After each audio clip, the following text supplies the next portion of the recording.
Bismillahirrahmanirrahim. Assalamualaikum warahmatullahi wabarakatuh.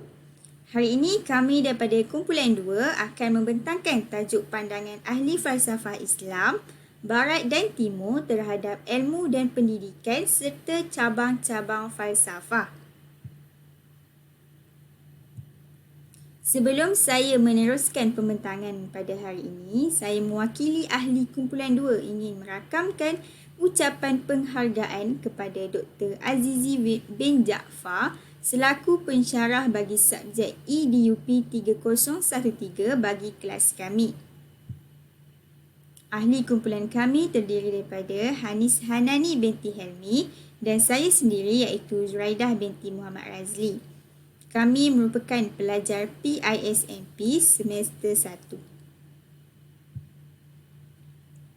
Hari ini kami akan menjelaskan 3 tajuk kecil iaitu pandangan ahli falsafah Islam, Barat dan Timur terhadap ilmu dan pendidikan. Yang kedua, sumber ilmu dan matlamat pendidikan Islam, Barat dan Timur. Yang ketiga, cabang-cabang falsafah iaitu ontologi, epistemologi, aksiologi dan logik. Yang pertama, saya akan menjelaskan pandangan ahli falsafah Islam, Barat dan Timur terhadap ilmu dan pendidikan. Bagi pandangan ahli falsafah Islam, terdapat 4 tokoh ahli falsafah Islam iaitu Ibnu Khaldun, Ibnu Sina, Al-Ghazali dan Al-Farabi. Yang pertama, Al-Farabi. Dalam falsafah pendidikannya, beliau banyak menggunakan istilah-istilah, antaranya ialah istilah ta'dib iaitu proses mendidik. Yang kedua, takwim, proses menilai, tahzib, proses melatih, tashdid, proses tunjuk ajar, taklim, proses mengajar dan tarbiyah, proses membentuk. Bagi beliau, pendidikan yang sebenar adalah adab dan membentuk akhlak individu. Beliau juga ada membezakan antara taklim dan ta'dib. Baginya, taklim ialah proses memberi penyampaian secara teori tanpa praktikal. Ta'dib pula ialah membentuk individu agar beretika dan mahir dalam sesuatu perkara dalam proses mendidik. Yang kedua, tokoh Al-Ghazali. Beliau merupakan seorang ahli falsafah dan teologi yang termasyhur pada zamannya serta seorang pengarang yang terkenal. Pandangan beliau terhadap didikan dan asuhan adalah menjadi bahan kajian beliau. Baginya, kanak-kanak mestilah mendapat didikan sejak lahir, tahu tentang kewajipan agama, mempunyai sifat berani, rendah diri, taat dan sabar, dilatih berbudi pekerti dan tabiat baik, mendapat latihan jasmani, diajar Al-Quran, hadis dan sirah dan ditegah mendampingi orang yang mempunyai moral yang rosak. Saya akan memetik kata-kata Al-Ghazali iaitu, janganlah dimarah kanak-kanak itu sepanjang masa, kerana hal yang demikian akan menjadi dia bosan dengan marahan itu dan tindakan menghiraukan nista orang sebab sudah menjadi kebiasaan padanya. Seterusnya, Ibnu Khaldun. Beliau banyak fokus kepada ilmu mistik dan teologi, terkenal dengan hasil kerjanya dalam falsafah sejarah dan sosiologi iaitu Umraniyat. Ada menghasilkan penulisan Al-Muqaddimah iaitu pendahuluan adalah untuk mengenali fakta-fakta psikologi, ekonomi, persekitaran dan sosial yang menyumbang kepada kemajuan tamadun manusia. Beliau juga menganalisis dinamika hubungan kelompok serta menunjukkan kepentingan asabiah iaitu perasaan kekitaan bagi mewujudkan tamadun baru serta meningkatkan kuasa politik. Baginya juga, setiap orang mendapatkan ilmu pengetahuan melalui organ tubuh yang diberikan oleh Tuhan. Ibnu Khaldun juga tidak bersetuju dengan penggunaan kekerasan dalam mendidik anak-anak. Baginya, ilmu pengetahuan dibahagikan berdasarkan tingkat pemikiran, pengetahuan yang diperoleh hasil daripada memahami sesuatu perkara. Menurut Ibn Khaldun juga, ilmu pengetahuan sangat penting dan lebih mudah diperoleh dengan bantuan dan ajaran guru. Ibn Sina mahukan kesempurnaan dalam kehidupan yang boleh membawa manusia kepada kebahagiaan, iaitu as-sa'adah. Beliau banyak memberi tumpuan khusus kepada akhlak, di mana ibu bapa dan keluarga adalah guru serta sekolah yang pertama. Seterusnya, saya akan menjelaskan pandangan ahli falsafah barat.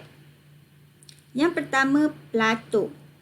Beliau baginya, manusia dijadikan Tuhan dengan kebolehan tertentu untuk mempelajari sesuatu.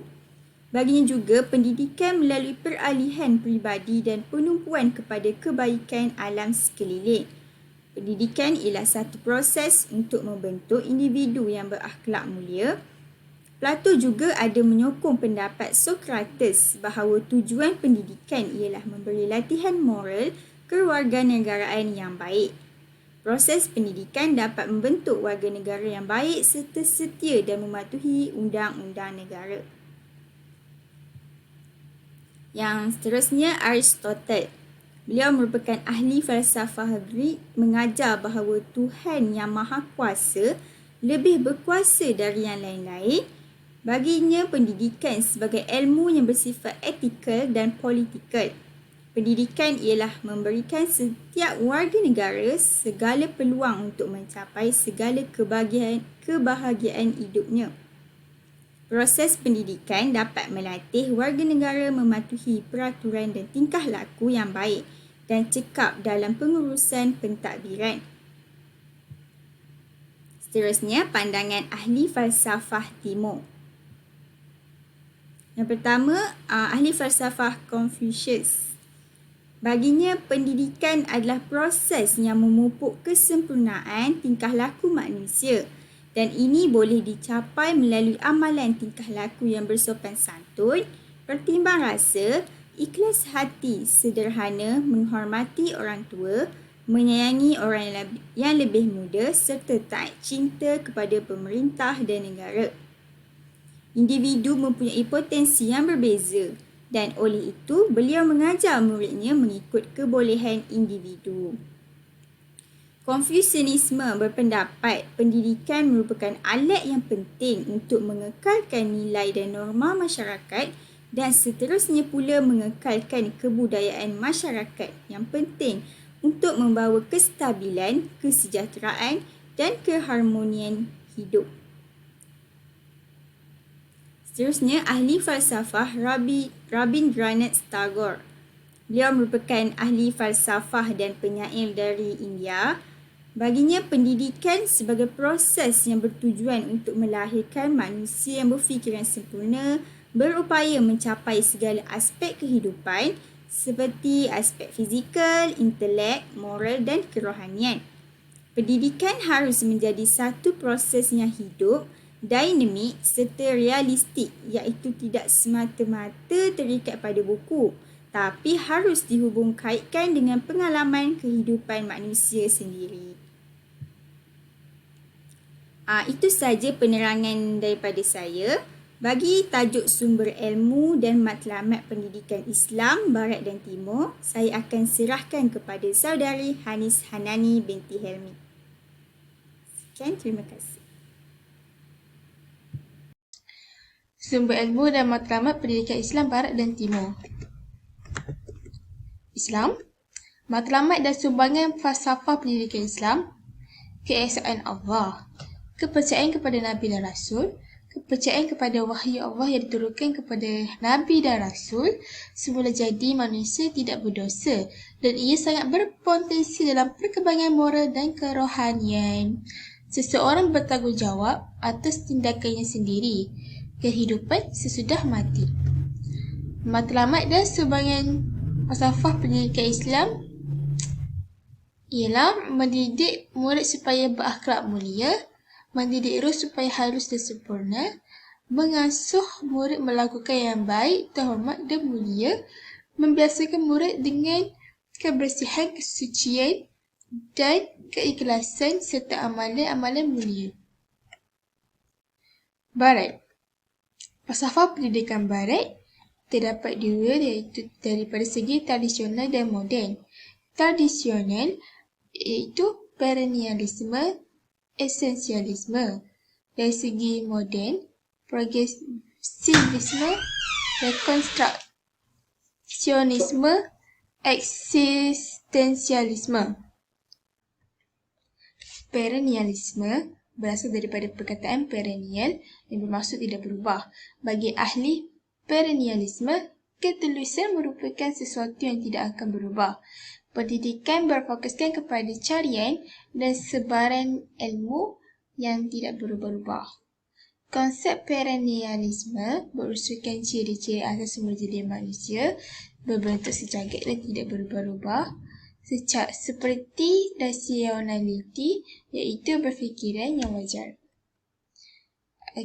Matlamat pendidikan aliran perennialisme mengajar nilai dan pengetahuan yang berbentuk universal dan tiada had masa. Berfokus kepada perkembangan diri, iaitu manusia perlu diajar mengenai kemanusiaan. Prinsip perkembangan perlu diajar sebelum fakta. Contohnya dalam sains, ajar strategi penakulan saintifik sebelum fakta sains. Kaedah sains seperti kaedah Sokratik diajar supaya murid lebih rasional dalam pemikiran. Nilai tradisional diajar secara eksplisit. Tumpuan perennialisme, jenis kurikulum, bidang kemanusiaan dan kesusasteraan kerana mempunyai sifat ketulusan yang kukuh mengenai fitrah manusia. Peranan guru sebagai pakar yang bijaksana dan berwibawa dalam bidang pendidikan serta pengetahuan dan mendisiplin anak murid. Seterusnya, kaedah mengajar. Menggunakan kaedah didaktik, iaitu guru mengajar dan murid belajar segala isi yang disampaikan tanpa menanyakan sebarang soalan. Guru mempunyai kuasa pakar dan tidak akan melayan sebarang pandangan anak murid. Peranan murid pula berusaha bersungguh-sungguh supaya memperoleh seberapa banyak ilmu mengikut kemampuan masing-masing dan dikehendaki menyiapkan segala tugasan yang diberikan oleh guru. Seterusnya, esensialisme, iaitu sebagai satu pergerakan falsafah yang sistematik dalam bidang pendidikan pada tahun 1930-an. Pada dasarnya, mazhab falsafah ini bersifat konservatif, tidak mudah menerima perubahan, tetapi telah berubah kepada bersifat praktikal dan pragmatik, iaitu mementingkan kesan sebenar daripada ciri teori. Konsep esensialisme, ilmu dan kemahiran perlu diajar kepada anak murid, menumpukan kepada perkara asas yang perlu diketahui oleh seseorang individu agar menjadi ahli masyarakat yang produktif. Perkara asas ini berubah dari masa ke masa. Justru, esensialisme bersifat praktikal dan pragmatik. Matlamat pendidikan esensialisme menggalakkan perkembangan intelek dan kecekapan individu dan memfokuskan mata pelajaran tradisional yang boleh digunakan pada masa hadapan. Menekankan 3M dan pengajaran kemahiran-kemahiran penting mengenai penguasaan konsep dan prinsip. Sekolah juga dijadikan sebagai fungsi akademik. Guru yang berkuasa menentukan kurikulum bertanggungjawab mengajar nilai-nilai tradisional dan guru sebagai model bernilai yang dicontohi. Menitik beratkan bahasa, sastra, matematik, seni dan sains. Kaedah mengajar pula menggunakan kaedah didaktif. Peranan murid perlu rajin belajar, menumpukan perhatian dan usaha mereka kepada pembelajaran di sekolah. Seterusnya, progresivisme.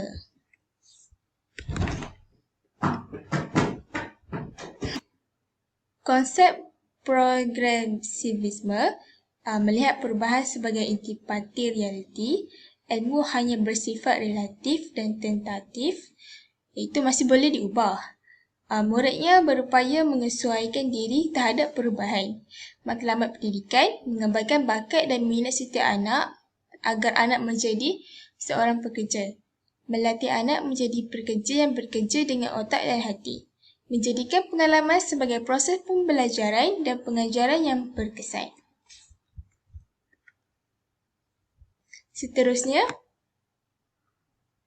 rekonstruktivisme. Konsep dia, sekolah merupakan landasan untuk membentuk masyarakat baru.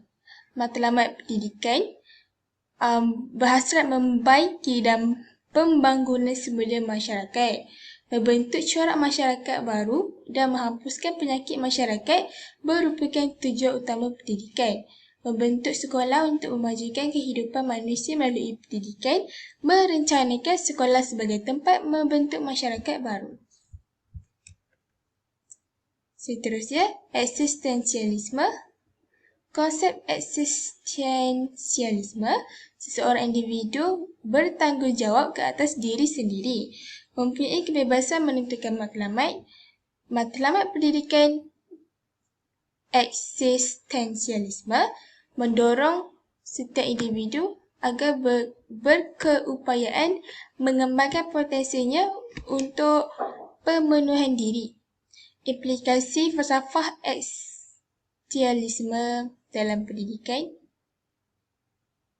memberikan bekal pengalaman yang luas dan menyeluruh dalam aspek kehidupan. Timur, matlamat pendidikan Timur. China, dalam kurungan Konfusianisme, untuk memupukkan sempurnaan tingkah laku, pemupukan nilai murni, menekankan adat istiadat seperti menghormati orang tua dan orang yang telah mati.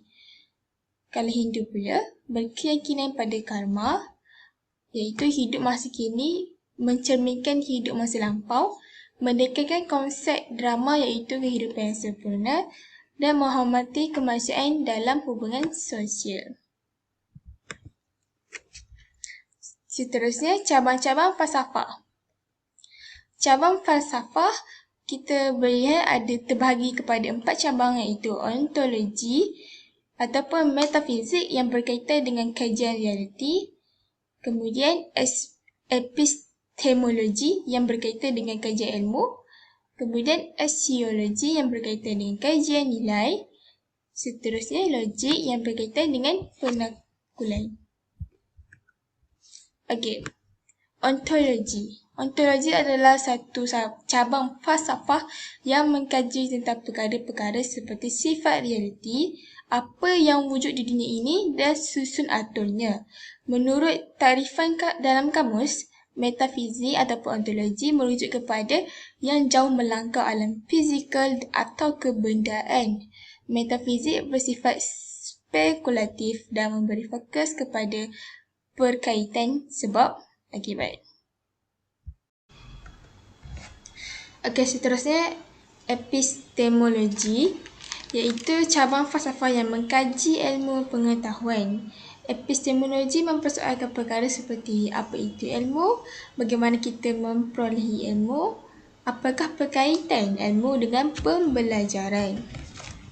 Okey, epistemologi, mazhab idealisme menekankan penguasaan ilmu daripada kesedaran kepada kefahaman. Ahli mazhab idealisme berpendapat ilmu didapati daripada pemikiran rasional atau pengalaman yang subjektif. Epistemologi mazhab materialisme menekankan pendekatan ilmu daripada kefahaman kepada kesedaran. Seterusnya, teori epistemologi yang berlandaskan skeptisisme dan rasionalisme merupakan mazhab yang paling berpengaruh. Kedua-dua pendekatan ini memberi pertimbangan utama kepada pencarian ilmu asas yang kekal. Dan seterusnya, epistemologi mazhab idealisme menekankan penguasaan ilmu daripada kesedaran kepada kefahaman. Okey, antara sumber ilmu ialah seperti wahyu, berasaskan pengalaman, intuisi, pandangan dalam bidang berkenaan, logik dan kaedah saintifik. Okey, seterusnya aksiologi.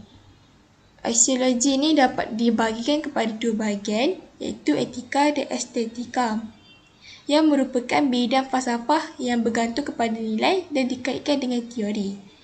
Dekat sini kita boleh tengok etika lebih mengutamakan apa yang sepatutnya kita lakukan dan yang paling susah kita lakukan. Kalau estetika merujuk kepada kecantikan dalam kesenian, alam sekeliling dan kehidupan, atau kata lain tertumpu kepada cita rasa dan sentimen. Seterusnya, logik. Logik menerangkan hubungan antara idea-idea dan memberi alasan bagi jawapan yang diberi. Dekat sini ada dua jenis logik, iaitu logik induktif dan logik deduktif. Induktif bermula dengan butiran khusus kemudian membuat kesimpulan umum. Deduktif pula bermula dengan kesimpulan umum kemudian mencari contoh-contoh yang relevan bagi menerangkan kesimpulan.